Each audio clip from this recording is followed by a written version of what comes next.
As notícias na ERTS, edição de Vítor Melenas. Sejam bem-vindos. Vamos para o desenvolvimento das notícias. Foi à reunião do Executivo Municipal de Tomar o protocolo de colaboração com as juntas de freguesia a realizar no âmbito do Dispositivo Especial de Combate a Incêndios Rurais, o DECIR 2024. A proposta de deliberação, que seria aprovada, submeteu à aprovação do Executivo Municipal a minuta do protocolo de colaboração a estabelecer com as juntas de freguesia da Cesseira, além da Ribeira e Pedreira, Cargueiros, Casais e Alviobera, Olalhas, Paialvo, Sabacheira, ainda São Pedro de Tomar e Serra e Junceira, freguesias detentoras de kits de primeira intervenção para vigorar durante o período do DECIR. Na reunião, a vereadora do PSD, Lourdes Ferro Fernandes, voltou a alertar o município para questões como os equipamentos de proteção individual e também dos seguros dos membros que integram as equipas dos kits de primeira intervenção. As intervenções no terreno para as quais estes kits estão desenhados têm como objetivo uma primeira intervenção caso ocorra algum foco de incêndio e que seja de uma forma mais rápida, portanto a intervenção junto desse foco. Essa intervenção não se faz sem pessoas, sem condições, não se faz apenas com os equipamentos.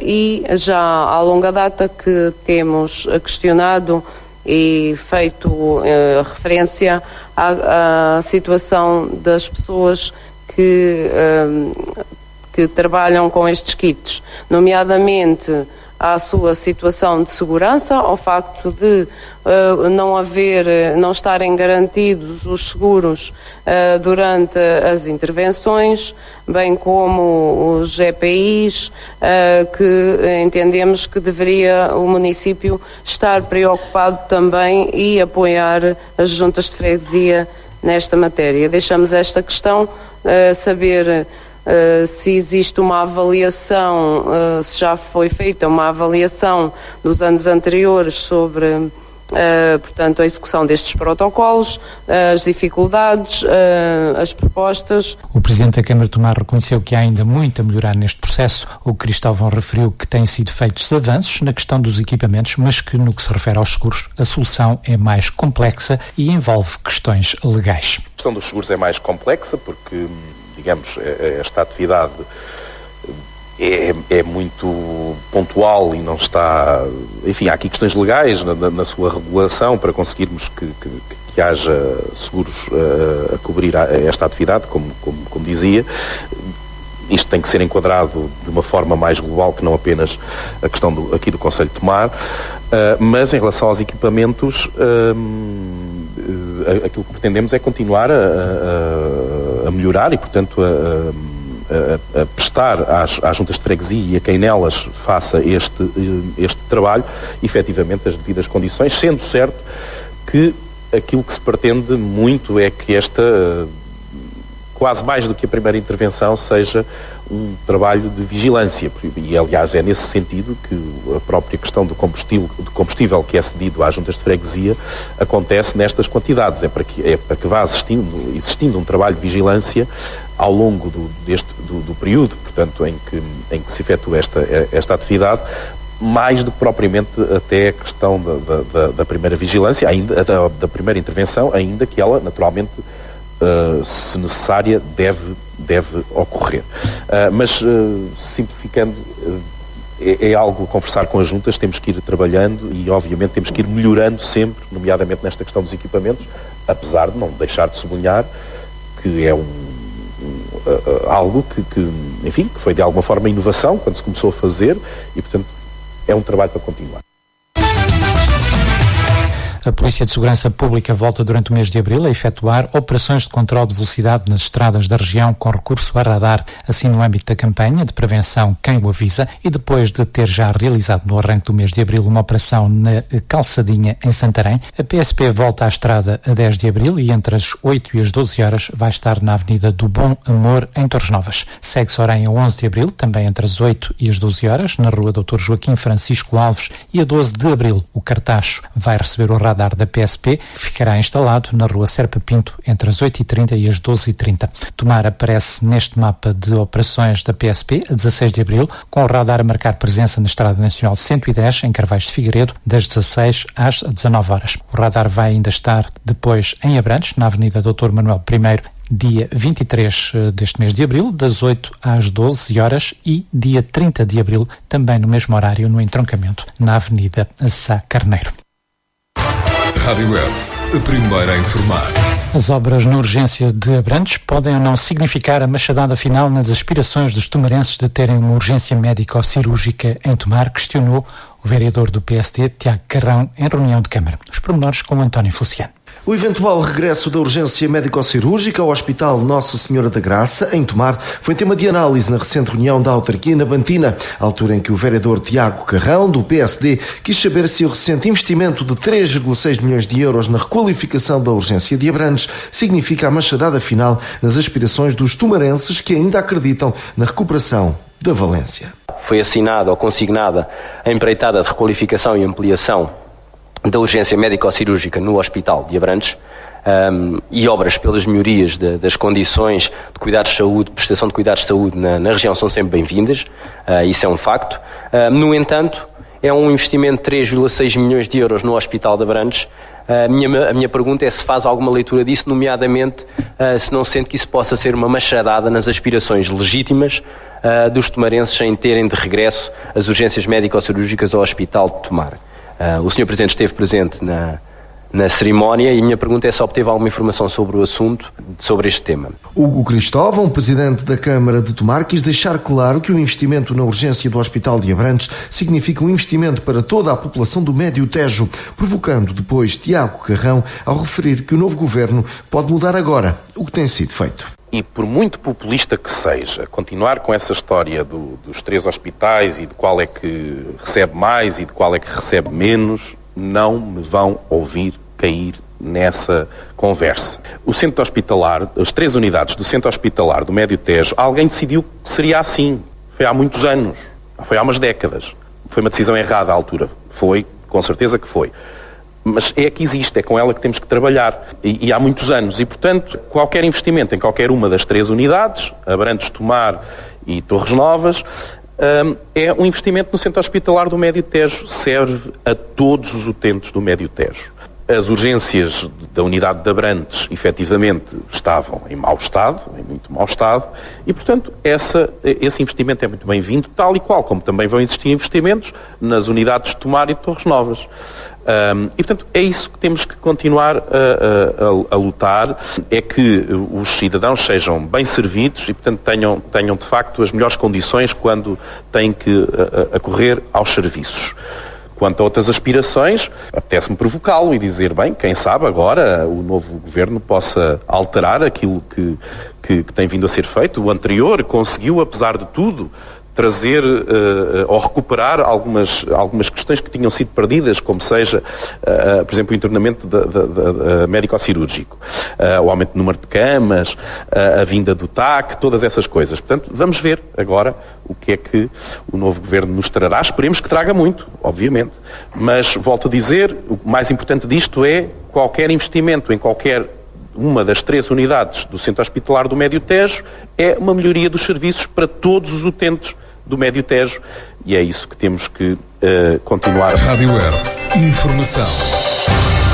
É já na segunda-feira, 8 de abril, às 11h30, em Tomar, que se vai realizar a assinatura do Instrumento Territorial Integrado da Comunidade Intermunicipal do Médio Tejo para o próximo quadro comunitário 2021-2027. Trata-se da contratualização de um pacote financeiro com um fundo de mais de 121 milhões de euros destinados a um conjunto de investimentos e ações a executar dentro do período de programação comunitária do Portugal 2030 e que serão dinamizadores do desenvolvimento, coesão e economia regional. A assinatura da contratualização vai ser assegurada pelo Presidente da Comunidade Intermunicipal do Médio Tejo, Manuel Jorge Valamatos, e pela Presidente da Autoridade de Gestão do Programa Operacional Regional do Centro 2030, Isabel Damasceno. Para a concretização destes investimentos, a Comunidade Intermunicipal do Médio Tejo constituiu-se como organismo intermédio do Programa Operacional Regional do Centro 2030, exercendo as competências delegadas pela Autoridade de Gestão e assegurando um trabalho de proximidade com os agentes económicos regionais. Por efeito e à semelhança dos períodos de programação comunitários anteriores, a Comunidade Intermunicipal do Médio Tejo contará com uma equipa multidisciplinar que ficará responsável pela análise e o acompanhamento dos projetos financiados ou a financiar, promovendo uma maior articulação entre todos os agentes envolvidos no processo. Rádio Hertz. Informação.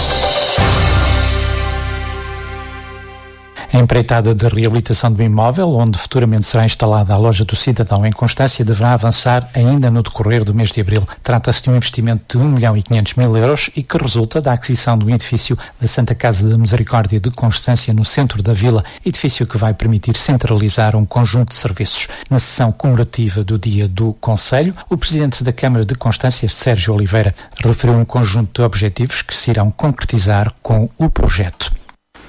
A loja do cidadão constitui um investimento de 1,5 milhão, financiado pelo PRR em 900.000 euros e que irá permitir dar corpo a 4 grandes objetivos. Objetivo 1. Reabilitação do imóvel no centro histórico da vila, dando um sinal claro que o investimento público acompanha o esforço dos privados na recuperação de imóveis no centro histórico da vila. Objetivo 2. Concentração de vários serviços, Conservatório do Registro Predial, Finanças, Segurança Social e Espaço Cidadão, num único edifício, que ficará dotado de condições excelentes, quer para os trabalhadores, quer para os utentes. Num edifício reabilitado e projetado, com todas as condições de acesso a pessoas com mobilidade reduzida. Objetivo 3. A manutenção destes serviços no coração do centro histórico valoriza o mesmo, faz com que o mesmo se mantenha dinâmico e com vida, ajudando o comércio local no seu desenvolvimento. Objetivo 4.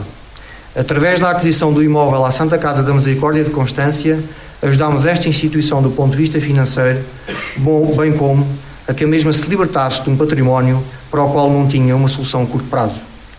Este processo foi iniciado há sensivelmente 2 anos, com a apresentação da candidatura com base num estudo prévio, sendo que a primeira decisão foi da reprovação da nossa candidatura, contestámos porque não concordávamos com a análise efetuada, foi-nos dada a razão e a candidatura foi aprovada. Após isto, foi necessário fazer o projeto de execução e enviar para a Agência de Modernização Administrativa para que a mesma promovesse a consulta e a articulação com as finanças, segurança social e conservatória. Após esta fase, lançámos o concurso de empreitada. Na passada quinta-feira, recebemos a boa notícia que o empréstimo que solicitámos para a parte não comparticipada desta obra foi visado pelo Tribunal de Contas, pelo que contamos que esta semana o contrato da empreitada também seja visado e que esta empreitada tenha início este mês.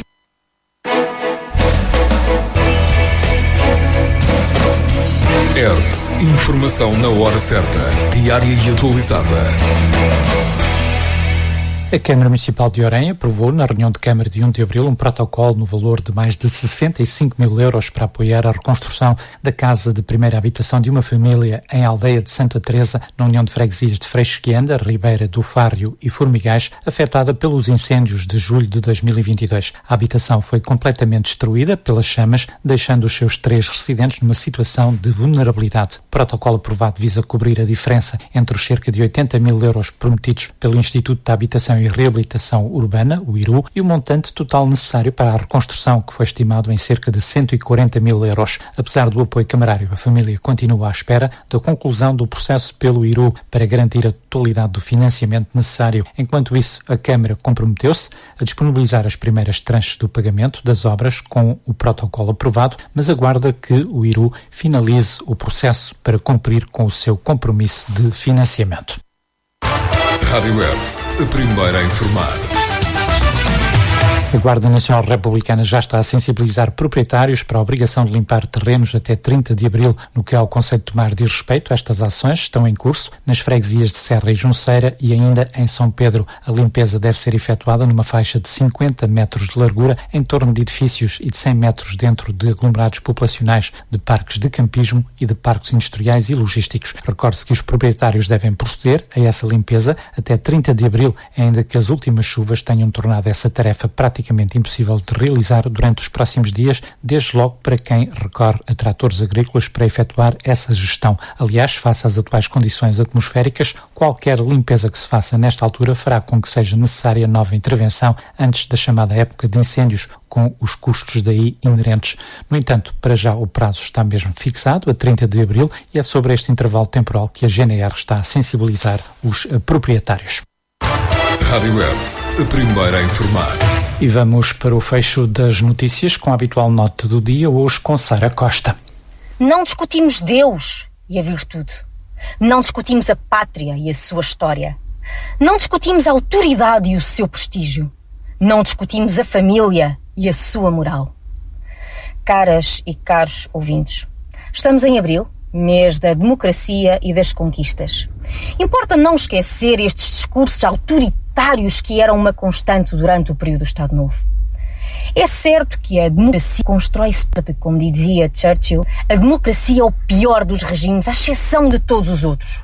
E é o melhor sistema que cautela os nossos direitos, liberdades e garantias alcançados após abril de 64, nomeadamente com a aprovação da Constituição de 1976. Este ano, a Revolução de Abril completa 50 anos. Permitam-me que recorde esses tempos. Tempos esses que, apesar de longínquos, mas que com os novos perigos à nossa democracia e aos direitos conquistados, julgo ser importante serem lembrados. E então, rapazes para um lado, raparigas para o outro. As crianças eram separadas por género. Não havia turmas mistas e, por vezes, as raparigas iam à escola da parte da manhã e os rapazes da parte da tarde. Poucas eram as raparigas que tinham mais que a 4ª classe. As que seguiam estudos apenas podiam aspirar a um número muito restrito de profissões, como enfermeiras, telefonistas ou hospedeiras da TAP. E, claro, não podiam casar. As professoras tinham de ter uma autorização especial. Já para saírem sozinhas do país, todas as mulheres casadas precisavam da autorização do seu marido por escrito. As mulheres estavam destinadas a serem as mães cuidadoras e zeladoras do lar. Em 1970, a taxa de analfabetismo em Portugal era cerca de 25,7%. Em 2021, data dos últimos censos, situava-se em 3,1%. Não havia direito ao voto livre e as mulheres só podiam votar se tivessem um ensino secundário. Não havia liberdade de expressão. Não se podia dizer mal do governo, nem sequer dar a entender uma opinião contrária. Tudo passava pelo rigoroso lápis azul da censura e era comum nos livros, músicas, desenhos e notícias serem apreendidos por porem em causa a ordem pública. As pessoas estavam limitadas no seu pensamento. Não era permitido grupos de pessoas juntarem-se para falar ou discutir ideias. Muito menos podia existir associações ou reuniões. Mas ainda assim, houve-se por aí alguns saudosos do Estado Novo, até mesmo jovens que não viveram nesta altura e dizem à boca cheia que no tempo do Salazar é que era bom. Meus amigos, não era. Aliás, se tivessem vivido nesses tempos, nem esses desgelados que preferem poderiam fazê-lo. A maioria já não tem memória de tal coisa, mas muitos dos nossos hábitos diários eram proibidos. Usar isqueiro sem licença estatal, beber Coca-Cola, pedir o divórcio, jogar às cartas no comboio, até dar um beijo na boca em público eram atividades proibidas. O beijo na boca, por exemplo, era qualificado como um ato exibicionista, atentório da boa moral. Levado para a esquadra ou para o posto da GNR, o praticante do ósculo era autuado pelo menos em 57 escudos e passava invariavelmente pela cadeira do agente barbeiro, de onde saía de cabeça rapada. Quem não quisesse arriscar a máquina zero podia optar pelo pagamento de uma multa de 2,50 escudos. Mas ainda há aí jovens a defender o Estado Novo, que no tempo do Estado Novo é que era bom. Incompreensível. Caras e caros ouvintes, quem adormece em democracia pode acordar numa ditadura. Fiquem acordados. Obrigada a todos. E é tudo, assim fechamos. Ficamos então por aqui. Fique bem, fique com a Hertz. Estas e outras notícias em radiohertz.pt.